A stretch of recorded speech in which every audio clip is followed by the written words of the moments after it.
So, probably the most confusing attachment style to the vast majority of people is, of course, the dismissive avoidant. And in today's video, I want to share with you some of the things I would see in counseling and coaching sessions with the dismissive avoidant attachment styles when they would start to, over time, build trust and really open up about their own inner world and how they saw themselves when it comes to dating.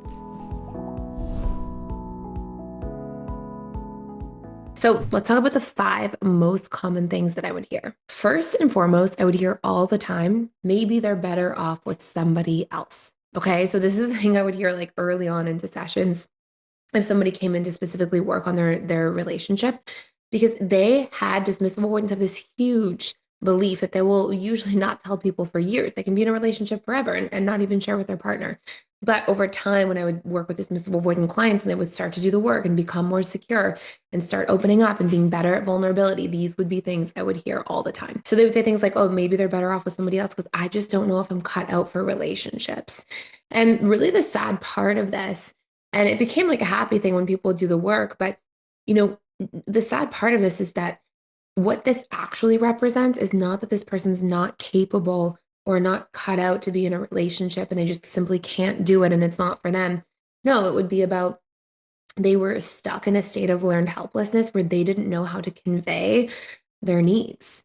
And so they would feel like their needs just couldn't be met. And they also wouldn't be able to co regulate as a result. So they wouldn't feel like, okay, I can really truly let my guard down and rely on somebody and let myself open up emotionally and be more vulnerable. And because I can't do those things, relationships actually don't have the capacity to fulfill me as much. Like imagine that you're sitting here watching this video right now and like you're basically a lot of your needs are not going to be met from your partner because you're not actually going to communicate them and they can only mind read so much. And you're literally in a position where you feel like you can't be emotionally connected and really rely on somebody because your guard's up. Like if you literally feel like you're going to go into relationships, not be vulnerable, not emotionally rely on somebody, and not get your needs met, of course, relationships lose their capacity to fulfill you. It makes perfect sense, right? And so somebody would feel this way, and it was more a representation of them not knowing how to work through those things and not knowing like what that actually looks like because they didn't have modeling in their own childhood and experiences. And so they would think, okay, I'm just simply not capable like everybody else. But really, that was just what they would say when it was an unknown that they could do those things and that they would produce different results in relationships and then allow them to get more of their needs met and feel much more fulfilled by relationships. And because of that unknown subconscious block, that would keep them really stuck. So, number two, another huge thing I would see, and they wouldn't phrase it this way, but I would poke at it until I got this kind of wording, is basically that it feels unsafe to get close.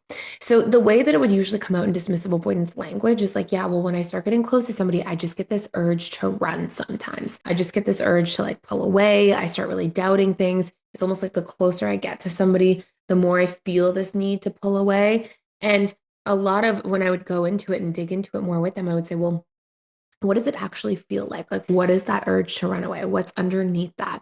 And eventually we would get to, well, if I'm too vulnerable, I'm going to be weak or hurt. And basically, as a result, it feels, and I would say, does it feel, usually dismissive avoidants would never use this language themselves, but I would say, does it feel emotionally unsafe to get close? And they would say, yeah, basically. And so you would get this kind of conversation, like where they are scared that they're going to be weak or helpless if they rely on people. They don't really trust that people will come through for their needs and be there and meet them. And the idea of relying on somebody and really getting close just feels emotionally unsafe as a result. Okay, so that's number two. Number three, and there's some really surprising ones as we keep going, but number three, this is the more obvious one. Dismissive avoidance would say, yeah, I feel a lot of shame in relationships. Again, dismissive avoidance wouldn't tell me this on session number one. I would really be moving them in this direction of asking questions, and eventually they would usually say things like, I just feel this really rotten feeling. I just feel like this searing kind of feeling of embarrassment sometimes. And we would talk about it. And it would be like that when they felt criticized, when they felt put down, they would realize that this wasn't just, even if somebody said like, oh, you folded the laundry wrong, like to them, it was like they hear, I am wrong. I am broken. I am defective at my core, not like, oh, I did something wrong.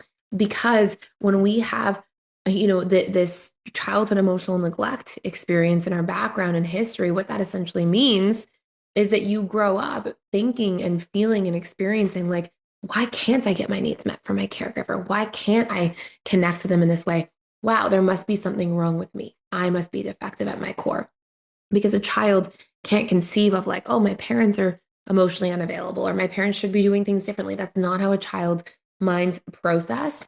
And so that's where you'll see a lot of that internalized shame. And that's where they take a lot of things to heart. And that's part of why it can be really challenging to give feedback and grow with a dismissive avoidant in a relationship until they have some awareness about these things and until they we first have to become really good communicators with dismissive avoidance if we're participating in a close relationship. They also have to be willing to meet you partway and do some of that work on moving through some of that acute sensitivity to feedback. Because sometimes it's just feedback, right? It's not even a criticism, but they will definitely take things to heart a lot. I will say before we go into number 4 and 5, which are a little more surprising ones, if you want to do a deeper dive into how to really communicate with a dismissive avoidant, what that looks like, what those key pillars are to a secure relationship, we actually have a course you can keep for free for life. And that course is all about how to deeply communicate with a dismissive avoidant and communication being a key pillar of secure relationships, but also key pillars of secure relationships as a whole and what they actually look like and how to get there no matter what your attachment style is by reverse engineering those steps. So we have a course, you can literally keep it for free for life. You can sign up for the 7-day free trial to all of our courses and you get to keep that. Even if you cancel before the 7 days or anything, you still get to keep that for free for life. So again, we just do this for a limited time. And this is a new course that we're sharing. So yeah, for anybody who didn't have like healthy emotional modeling growing up or doesn't know what secure relationships should look like or how to get there with somebody else of a different attachment style, it will really help. Number 4 is dismissive avoidance will say they hate conflict. Okay. Some people think like, oh, dismissive avoidance just don't care about conflict. They don't even care about anything because they're so stoic. But literally, they will talk about how conflict affects them for days. They really don't like conflict. They get really sort of broken down by conflict, essentially. And I think that one of the things that's most often missed is people think that because dismissive avoidants are like avoiding things, that it's coming from a place of complete aloofness and apathy, when a lot of times it's their way of like trying to literally get away from conflict because it makes them feel so confused. A lot of dismissive avoidants are like, I have no idea what to say on the spot. I don't know how to communicate my inner world with somebody. They just feel really helpless and stuck when it comes to conflict as a whole. And that's why, like, for a dismissive avoidant to ever be able to stay in like a long-term healthy relationship, they have to learn to communicate and do conflict in a healthy way where you can just hash things out and it's like a nice conversation that brings you closer together because you actually work through the things that were driving you apart. And so that should basically be a necessity.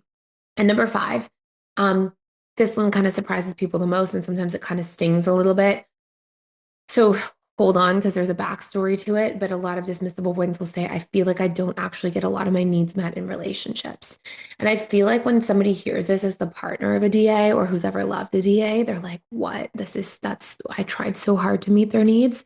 And I want you to know that if that's you, dismissive avoidance don't communicate their needs. They don't convey them. And so what ends up happening is somebody's trying so hard to meet their needs, but oftentimes we meet our needs like we would want our needs met. So like an anxious attachment style might try hard to make an effort and show that they care and want to spend more time. Whereas dismissive avoidance, their needs might be like to know that you're going to look out for my freedom sometimes and that you're going to allow me to have my independence and autonomy. Or, they really care about being acknowledged when they're trying to do things and they feel like they're not sure if they're doing it right. Like acknowledgement is really big, appreciation is big for them, empathy is really big for them, supportiveness, acceptance, like feeling not criticized and not judged is huge. And so a lot of these things they don't know how to communicate to a partner. So then a partner is like, I'm trying to meet all these needs over here. And really, a lot of times they have all these needs over here. And so they'll often feel like, yeah, as relationships go on, I just feel like I drift further and further away from somebody and I feel less and less understood. And a lot of times that's literally because they don't understand themselves enough to communicate what they need their partners to know so their partners can understand them. And so it really starts with that internally.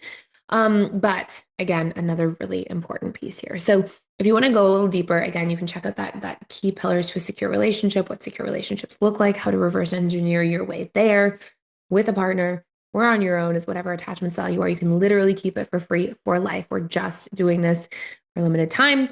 So don't forget to check that out. And if you don't want to miss any other cool free shares that we do on this channel and just things to support you in your growth, I do put out daily videos here. Make sure you hit that like button and subscribe, and I'll see you soon.